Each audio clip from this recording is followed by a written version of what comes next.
ვარც ერთი შეხებით ცდილობდა და ფეხში მიხვდებოდა. ქუთაისელთა კონტრიერიში მარცხენა ფრთიდან ბერიაშვილი ხელია. კი ხელზე ამეორებაზე მოკიდო გამოჩნდება. ბერიაშვილის ჩაწოდების შემდეგ გაშლილი ქონდა ხელი ინც პირველს მოხდა. 38 წუთზე ინიშნება პენალტი. გამეორებით ახლა ტიფიანი გაცხარდა ამ სიტუაციაში.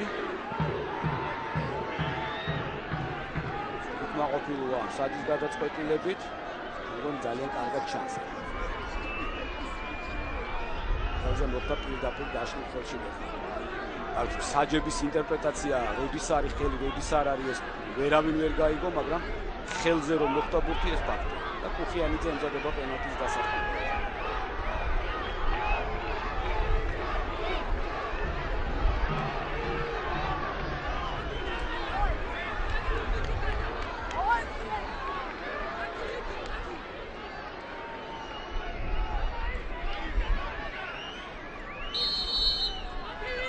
ხიანიძე გამორბენი დარტყმა და დასაული პენალტი გააწყა კინაღა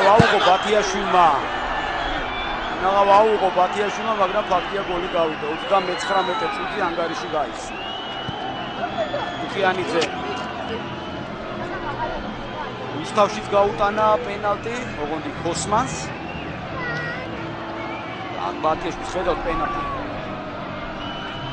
თანამედროვე სტილში თუ ვიყიდ პირველ სტილში, მაგრამ როგორც სტაჟიან გუშემოდგივას ახსოვს ალბათ პანენკას მიერ გატანილი პენალტი აქედან კარგად გამოჩნდება.